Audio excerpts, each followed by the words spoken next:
Welcome to the deep dive. Today we're diving into a fear, and it's one of humanity's oldest. I'm talking about being buried alive. Oh, wow. You've sent us Edgar Allan Poe's The Premature Burial. Right.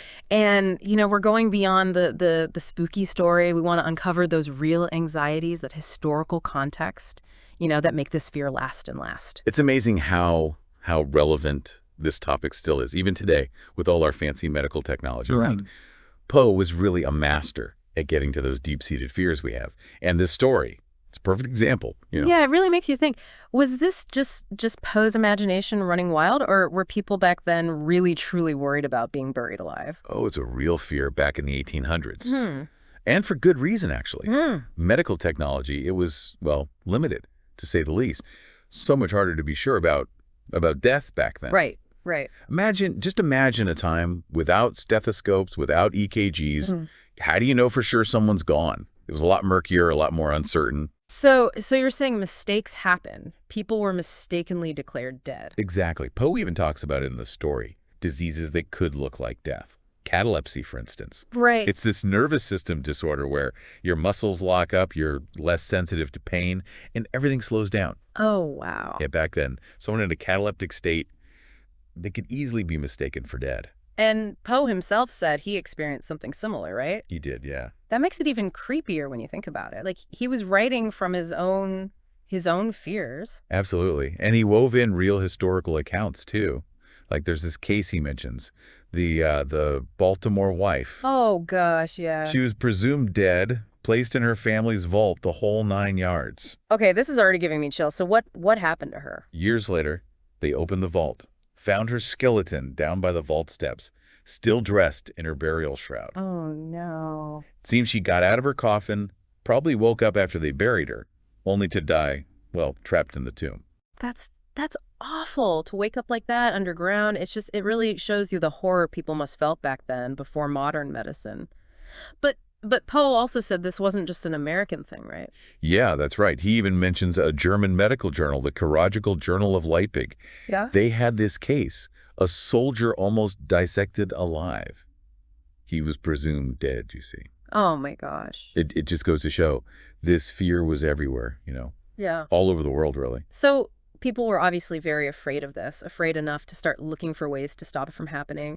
In the story, Poe mentions these safety coffins. What were those? Well, they were something else. You can really see the ingenuity and maybe desperation, I don't know, that this fear caused. Imagine coffins with air tubes. Really? Yeah, to give you a breath of fresh air if you woke up 6 feet under. Yeah. Some even had flags or bells hooked up to the body's hand. It's just wild to think about. People were so afraid of this, of being buried alive, that they actually built these elaborate coffins. But did they ever work? Are there stories of anyone being saved by one? Well, you hear stories, anecdotes, people saying their safety coffin saved them. Right. But it's tough to prove any of it. Imagine someone saying, hey, I was buried alive, but my coffin had this bell and someone heard me. Right. People would think they were crazy or making it up. Yeah, I guess that makes sense. Hard to know for sure either way. But still, they built them. That says something, right? They were scared, like really scared. Oh, absolutely. And it wasn't just about being buried alive, I don't think. It was about being trapped, helpless, forgotten. Yeah. It's a really deep fear, the fear of what death actually is, the thought of maybe still being conscious but unable to say anything to escape. It makes you wonder how this fear, this really widespread fear, affected everything else back then. Society, I mean. Oh, I bet it touched everything. How doctors worked, what people believed about death and religion, even how they acted around each other. Yeah. Imagine planning a funeral back then. The anxiety, making sure, really, really sure, your loved one was actually gone. And Poe, he understood this fear, this anxiety, and he didn't shy away from it in his writing. Oh, definitely. He took those anxieties, those real fears, and he brought them to life. It's no surprise his stories still get to people today. Right, they totally do. It's like even today, even if it's really unlikely now, that fear of being buried alive, it's like it's still there deep down. It is. It goes beyond time, beyond technology almost. But you mentioned medical advancements. I mean, we're much better at at knowing when someone's dead now, right? Compared to the 1800s, I mean. Oh, for sure. We don't just check for a pulse or breathing anymore, thank goodness. We've got EKGs for the heart, EEGs for brain waves, blood tests. It's a lot more precise. That is reassuring. So someone being declared dead and then, buried alive, it's basically impossible now, It's right? very, very rare, almost unheard of, really, but not Uh-huh. completely impossible. Oh. There are a few cases, very few, but still cases of people waking up, like in the morgue, or even during, funeral You're preparation. kidding. Yeah. Seriously. I thought with all our technology that was like a fear of the past. It just shows you we don't know everything about death, about consciousness. Right. There are still medical conditions that could be mistaken for death. Wow. Comas, certain types of comas, or being under certain drugs. But I have to stress, this is incredibly rare. It's weird, isn't it? Like we've come so far, we know so much more, but there's still that little bit of, I don't know, uncertainty about death. It's like the fear's still there, even if it's super unlikely now. Yeah, I get it. It shows how much we're still figuring out about consciousness, about what it means to actually be dead. Yeah. And even with all our fancy tools, medicine is not perfect. Right, right. Makes you think. We like to think we've got it all under control, but There's always that chance, that tiny chance of something unexpected happening. and maybe that's what makes all this so interesting.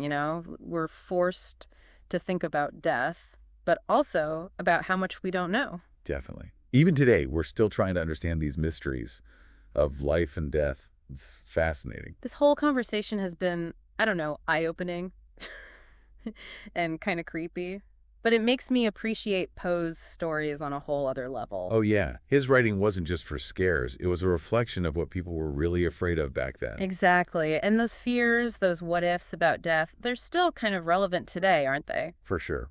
Premature burial might not be a big worry now, but it makes you think about those big questions about life and death, and that's something we never really stop wondering about. This has been amazing. Seriously, I've learned so much today diving into all this with you. History, science, even psychology. This deep dive really got me thinking. That's what we're here for, to shine a light on things, make you curious, maybe leave you with even more questions than when you started. And you've definitely done that. To everyone listening, thanks for joining us. We went deep into this whole premature burial thing, separating fact from fiction, looking at those historical fears, and wow, what a ride. And hey, even though we're pretty safe from being buried alive now, thanks to modern medicine, those old stories, those crazy safety coffins, they remind us that people are pretty amazing. When faced with the unknown, they get creative, they find solutions. So true. Next time you hear a spooky story or maybe a historical mystery that seems a little too strange to be true, just remember, sometimes reality is even wilder than fiction. Until next time, keep exploring, keep asking questions, and hey, sleep tight. Modern medicine's got our backs right. Well, most of the time, anyway.